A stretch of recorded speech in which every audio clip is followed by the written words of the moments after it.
21 nominating committee for the Virginia Beach Human Rights Commission, and I guess we should commence. All right, I'm going to just do a quick roll call. Commissioner Burnsworth? Present. Thank you. Committee Chair Orencia? Here, present. Thank you. Commissioner Rivera? Here, present. Thank you. And Commissioner Zoberman? Yes. Okay. Back. I turn the meeting back to you, Committee Chair. Hey, Rabbi, how you doing, sir? I didn't realize. How you doing? Hey, Jen. So I guess we've got what 2 nominees for chair, 3 nominees for vice chair. I can go over those. For chair, I've got Sylvia Strickland-Neary, and as well as Rabbi Zoberman. Vice chair, we have Carla Hazeltine. The incumbent is Ginger Jencott, and the third is Beatrice Amberman. I guess with you guys, I didn't realize initially. I thought it was just going to be me and the rabbi can't vote if he's on the slate or if he's attempting to be one of the officers. So with you guys here, I guess we should decide: are we going to present a slate? Because initially, my thought, if I was going to be by myself, I didn't want to make a decision on my own. I was going to just put it out to the body. I talked to Joe about maybe letting them present on Thursday a short little presentation, then we can vote on it in June. But with you guys here, maybe we can present a slate. It's up to the group, I guess. I'll be frank with you. I told Sylvia that sometimes I think that a nominating committee really can be a waste of time, because if the floor can nominate and so on a candidate, then why are we even proposing a slate, and so, but I mean, it's an exercise, I guess, in democracy. Dominique, I don't know if you have the current bylaws open. Do the current bylaws require a nominating committee to come back with a slate of officers? So I did pull those up in preparation. So let me show that to you.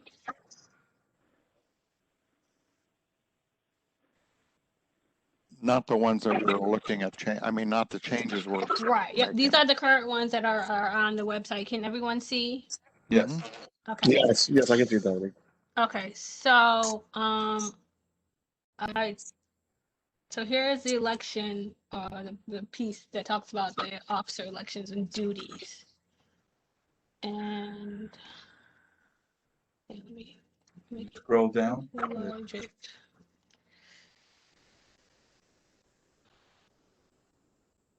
Yeah, I don't see anything so far.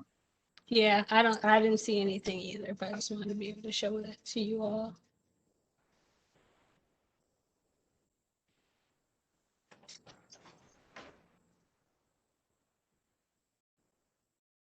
Yeah, nothing there. So if we choose to do that, we're within the current bylaws. Yeah, I talked to folks about that. I actually kind of saw with you, Luis. I was always like, well, if they can nominate from the floor, why don't we just let the commission as a whole vote? But then you fall into what we ran into. I think the initial year I was there, Luis, where you got to get 10 votes, and I know that's with 19 members. Are we going to have a full membership on that date? And are we going to get 10 votes? Because if we don't get 10 votes for each candidate, then we're going to have to keep voting down until we weed those out or whatever, and then we get stuck. I think that time we had a second vice, and they were stuck on votes. They split the votes between 3 candidates. We can do that if y'all want. Again, that's the only problem with that. Don't the bylaws say 3/4? So 3/4 of the 19. 14, I think. No. It says at least 3/4 of the membership present at the June meeting vote to hold on. Quorum is not present.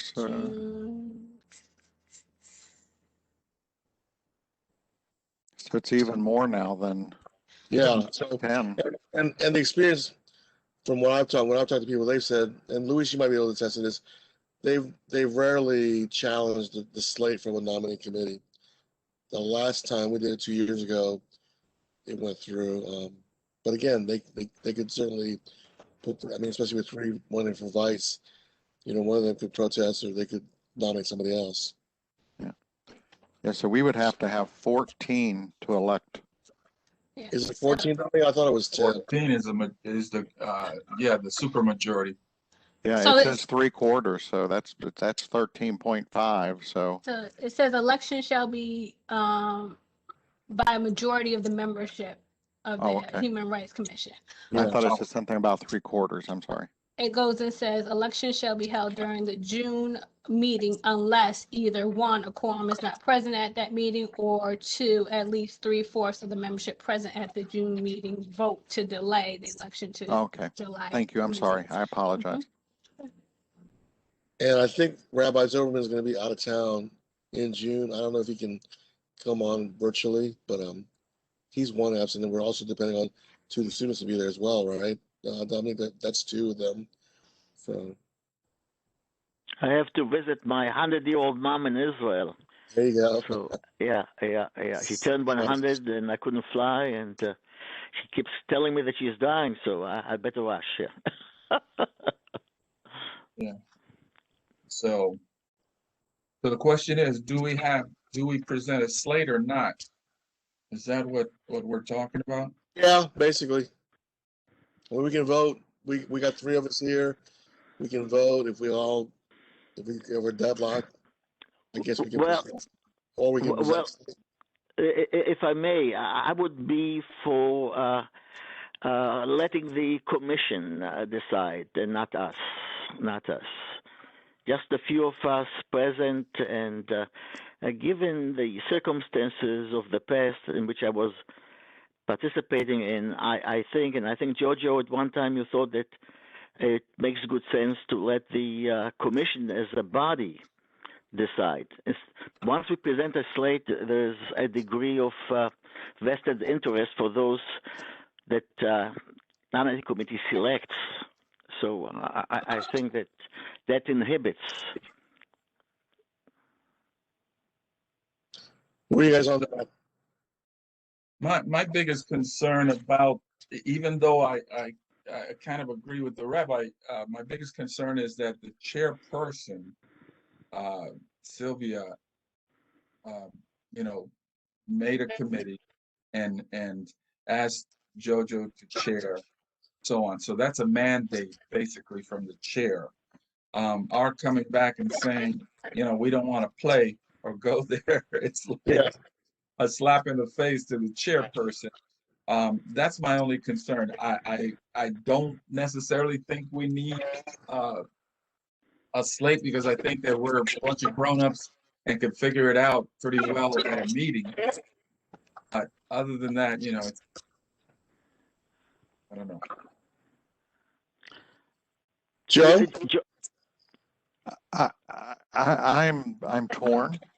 I see both. I can also see, based on some history that has been shared with me multiple times, that this could go on for the entire 2 hours of our meeting in June, voting and revoting till we get to one.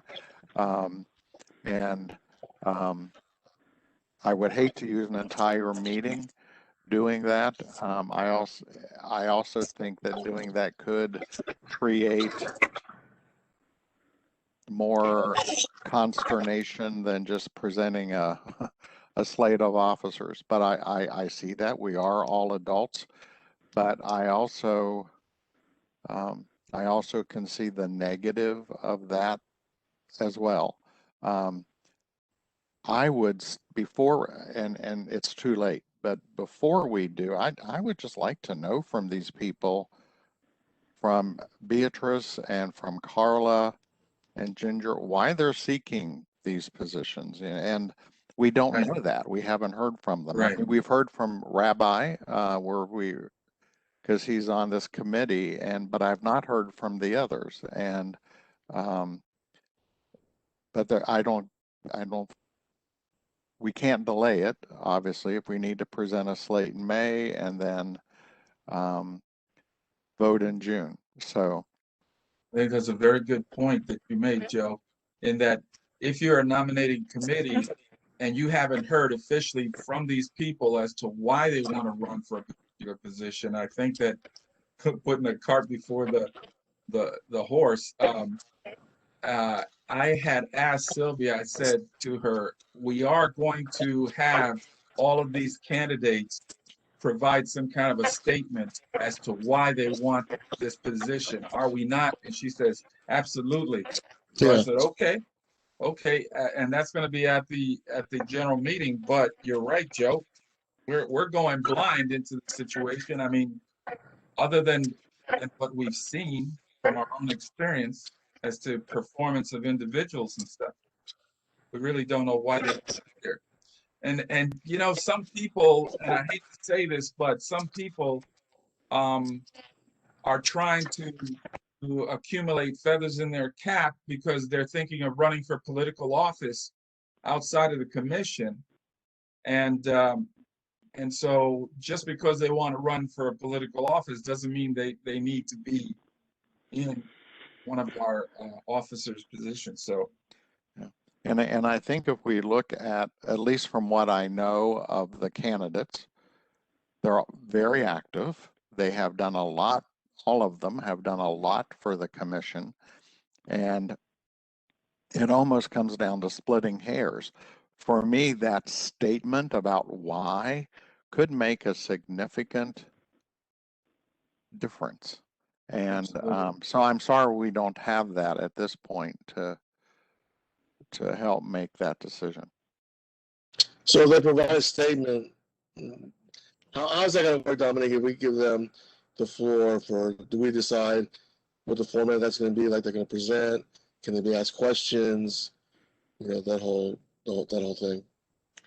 I do not know. I guess it would be your decision as the nominee committee if you want to make that ask during the meeting. Is there any way possible to have them submit to us and for us to meet again prior to the meeting?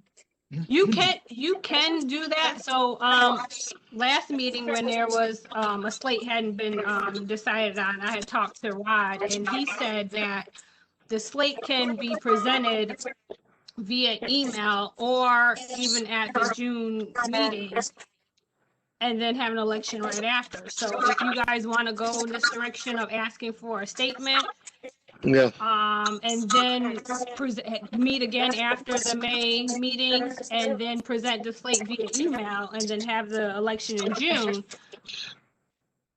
I think that would help.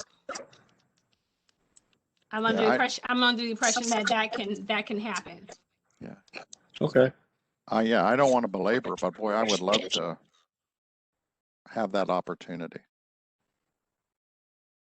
I'd be good with that. I mean, but do we want to follow up on these statements? Because lots of people can write great statements. Are we going to want to ask? I mean, what Louise is talking about is relevant. Do we want to ask one of the nominees that? I don't know. Are we just going to take the statement and go with either a slate or put it out to the body? It would have been great if we could have had these candidates answer questions and so on. Yeah, that would really be a truly good nominating committee. Yeah. But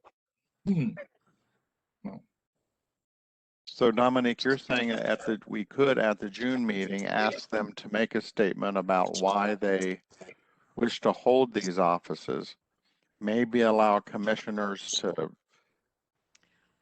ask some questions and then give each candidate a time frame here. You know, we're doing 5 minutes with Sylvia.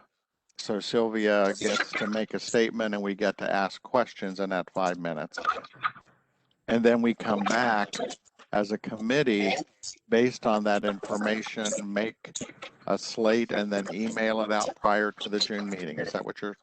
Right. So if you guys wanted to go this, recommend to the chair and the whole body that you want to have a set time during the May meeting for the nominees to give their statement or answer questions. Then you could meet again next week or week after that, whenever, to talk about it, come up with your slate, send that via email, and then have the election in June. That'd be I believe excellent that's the because way, I believe that's kind of what happened, without the statements provided last year, the slate was presented via email. And then we came together in July. We had to delay it, but came together in July and did the election. I think that would be excellent because in the May meeting, if they answered those questions, the rest of the commission could see them in action, could listen to their answers, and then have an opinion, and we come out with a slate for the June meeting, and then in June they vote. And as far as process, are they going to be all in the room, Dominique, when they present? What's the order? I mean, how does that all work? What's whatever way we want it. It's whatever you would decide, yeah. Yeah, okay. Maybe we need to talk to Sylvia, find out what the agenda. Well, we should have the agenda. No, for I May. sent the agenda out on Friday with the. So is there any wiggle room in there for something like this? I believe there maybe we have one presentation which is supposed to only be about 20 minutes, and then the rest of the meeting is dedicated to committee reports and liaison reports. Oh, I mean, we could touch bases with her. Mm-hmm. Because that's going to be at least a half an hour of, Q&A and presentation. Mm-hmm. And we also should check with the candidates if they still want to be considered, because it's my understanding that one candidate might not want to now. I don't understand, but we should check on that also. And then when we tell them that we'd like for them to make a presentation and answer the Q&A, that might weed out some also. Yeah, Donna, you want me to go? I can put together a letter for you to send to them if you like, or I can send it to them myself. Right, yeah. Yeah, just what we're going to be looking for as a nominating committee and what they can prepare for next Thursday. For this Thursday. The meeting's this Thursday. Yeah, this Thursday. I'm sorry. Yep. We have a couple of days here. Yeah. Yeah, I think they'd all be expecting to, I don't know wise, but it can't be a big surprise that we're going to ask you to. Yeah. It's a short The only statement. hiccup would be if they couldn't be there for the meeting.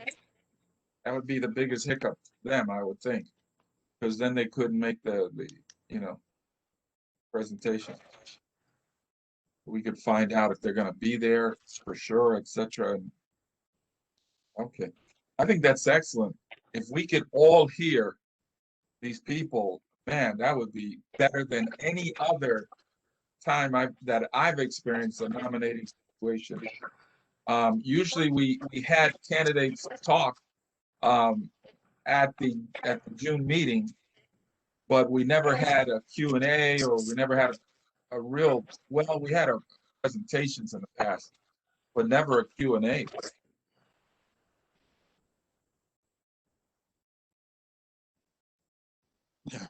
Yeah, I think that, if they're running, 2 days is plenty of time for them to prepare. Hopefully they've thought through all this ahead of time.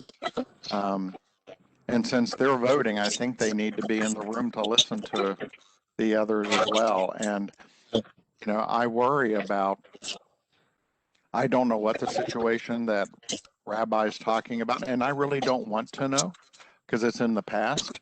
But I think if everybody hears what everybody has to say, there's less room for why a nominee might have less room for questions about why a nominee may have been placed on the ballot instead of somebody else, or that they're equally as qualified. And I just like to be transparent, and I think this is a great way for transparency. Right. There's one question that I would have for, say you have two candidates that are brilliant, okay? Can the nominating committee submit both of those candidates as their entry? Or are we forced to pick one person out of those two excellent candidates, or three, for that particular office? You're talking about presenting, like, say, two for chairman, like we're deadlocked and we're just gonna present them for the body. Or vice chair or whatever, yeah. That would be a quasi slate, right, Dominique? We could probably do that if we couldn't come to a decision. There's nothing in the bylaws that say what the slate has to Yeah. be comprised of. So Okay. I think it is a decision Okay. that's made by the committee. Okay, because there are good candidates that I see right now, just from my limited knowledge, that would make good, and there again, also, does seniority on that position count for anything? Or I don't know.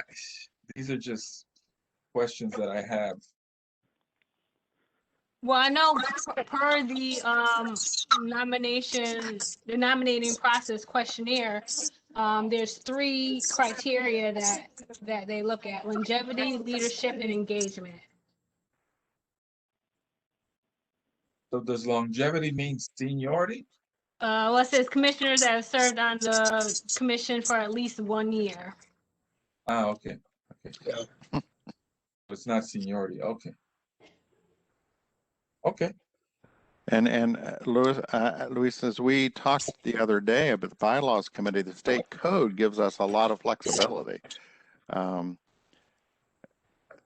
mean, or city code or whatever it was we were looking at. Our bylaws are wide open, and it appears that code gives us that flexibility as well.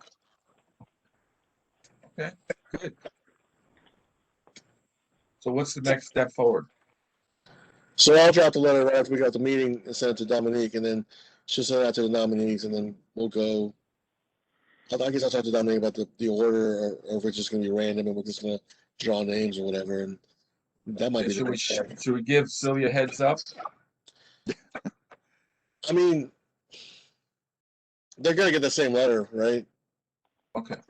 Oh yeah, Sylvia's one of the people that. I mean, she's in the cover, but I mean, so is Ginger. So. Yeah. Okay. Yeah. And they're both, yeah. I'll put that together in the next 20 minutes. Okay. Great. Perfect. And then we'll see each other on Thursday and go from there. Okay, great.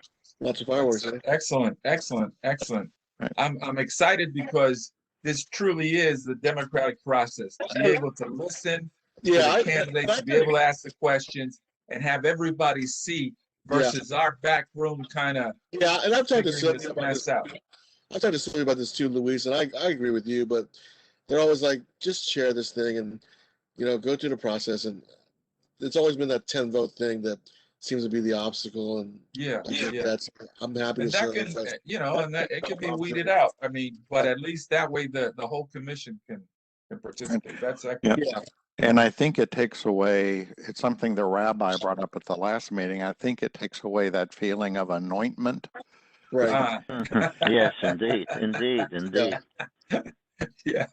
I mean, or favoritism or whatever people are going to look at it as, because, like, let's say arguendo an incumbent didn't get the position, or someone that we have relationships with did, it brings up that kind of stuff as well. So by doing it this way, which again I tend to agree with, it's we all get to vote on the.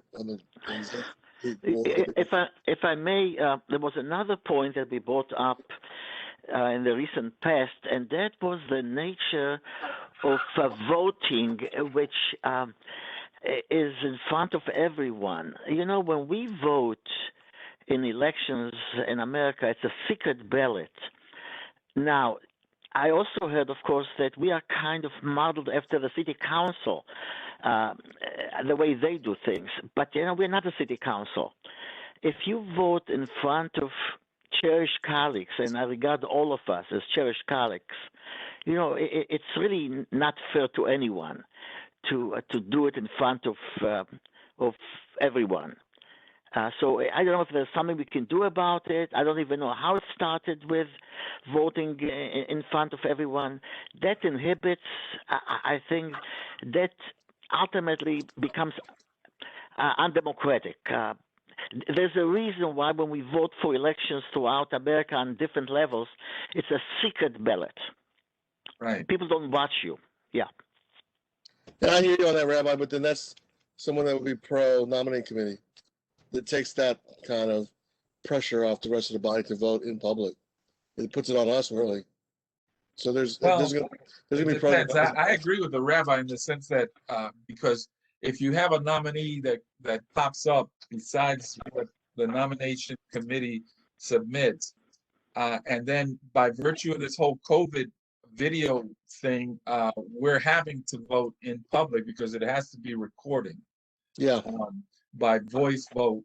It does take away what the rabbi was talking about, that personal, unbiased, just doing what your heart dictates in a closed booth versus, oh, if I vote this way, is that guy going to speak to me or that gal going to speak to me for the rest of our, existence or whatever. So it does cause some problems.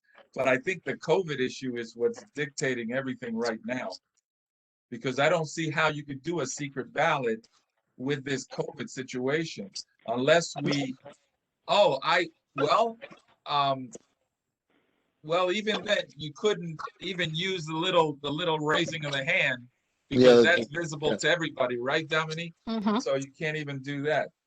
But can we look into it? Can Sure. Dominique consult with an expert who knows more about how to do it? And if we can do it, sure. I can look and see. I mean, I don't know like how many, and I don't know legally if a vote has to be verbal. Yeah. probably, yeah. And that will be a Rod question. So I can definitely ask that for you guys, but that's something that I'm thinking may play into it as well. Right. Dominique, one way that Jojo and I talked about this briefly one day. One way that we might be able to do it, and this is something maybe you could address to Rod, is there is, the chat feature. And in that chat feature, I can send a message directly to you or directly to Jojo without everybody else seeing it. Oh, Yeah. So if it's possible, we could send names to you and you count them, and then you can report out the number of votes for each person without it. excellent. Right. Precisely. But the Makes chat's sense. not supposed to be used to discuss HRC business. Like, for example, you had to say, like, a lot of people use it when they have to leave the meeting. Say, I have to step out for a meeting, so on and so forth. But for any kind of HRC business, the chat is not supposed to be used. I It's supposed to think be that public. you are Right, neutral. exactly. Dominique, I have full confidence in you that you would serve as a neutral agent in this process, and that Right. people would, you are not political. You are not political, but, as we just heard, I think when it's done in public, some people will stop being friends for a lifetime. It will create a bitter environment that we should not have. We should really, as a Human Rights Commission, we should be above board in every possible way. Yes. Right, and I understand what you're saying, but like I said, that's where I think it's a legal situation about. But let's look into it. So I can definitely, I will Okay. definitely ask Rod that question. So I will ask that and get back to you. A point that I wanted to make in regards to you guys wanting to have the speakers do a little presentation during the meeting. Like I said, there's the 20-minute presentation from FBI, but we also have to vote for the slate of nominees for the award ceremony. So so think about the time you might want to give each candidate to speak. I would think that 2 to 3 minutes would be enough. You could say a lot in that period of time. Okay. And then the Q&A could be. Yeah, because we're talking a total of 5 people, correct? Yeah. 2 chair and then 3. Upon who still wants to be. Right. Also, Dominique, I think in accordance with what the rabbi is saying about transparency, I think we also need to let the commission know about what we just discussed about that privacy issue of voting, so that if they have any question in their mind, at least they know we addressed it. Very good. And if you want to bring that up during when you report out during the meeting. Yeah, Jojo can do that. Yeah. just to remind them that this is a public vote. Unless, Yeah, because unless- unless something it's different. changed, yeah. Yeah, Okay. All right. So yeah. So 3 minutes per nominee. If it's the 5, that's 15 minutes. And then questions, maybe double that, 30 minutes. So I think the time frame is, you guys should have the time to do that. okay. So, we need to let Sylvia know, yeah. Yeah, because I'm thinking 30 minutes for the awards committee, 20 for the 20 plus questions for the FBI. So maybe half an hour for that person. Wow, you think the awards committee will take that long? It didn't take us that long to come Yeah, up with that's the right. slate. Yes, true. That's true. So I think we have time. I think there's time. Okay, good. Sounds good. All right, so Jojo, you said you're gonna go ahead and create that letter. I'll get- send it. Okay. And then talk to Sylvia probably, sounds like, that'll be necessary. Good. Okay, I can do that. See if you Okay. want me to, yeah. Maybe we can push the FBI thing. I'm not sure what that, but I'll talk to her. Alrighty. So any other comments or questions, statements? I want to thank everyone, really. Yeah. Thank you, colleagues and friends. Okay, with that, committee chair, you can go ahead and join the meeting if everyone's. Yeah, anyone want a second, adjourning this meeting? Thank you, Jeff. Okay, Joe, okay. Alrighty, you all have a good day. Yeah, have a great week. too. Thanks, Thank everyone. you. Thank you, Dominique. Thank you, friends. Thanks, Dominique. Yeah. All you do. Okay, no problem. Bye-bye. Bye.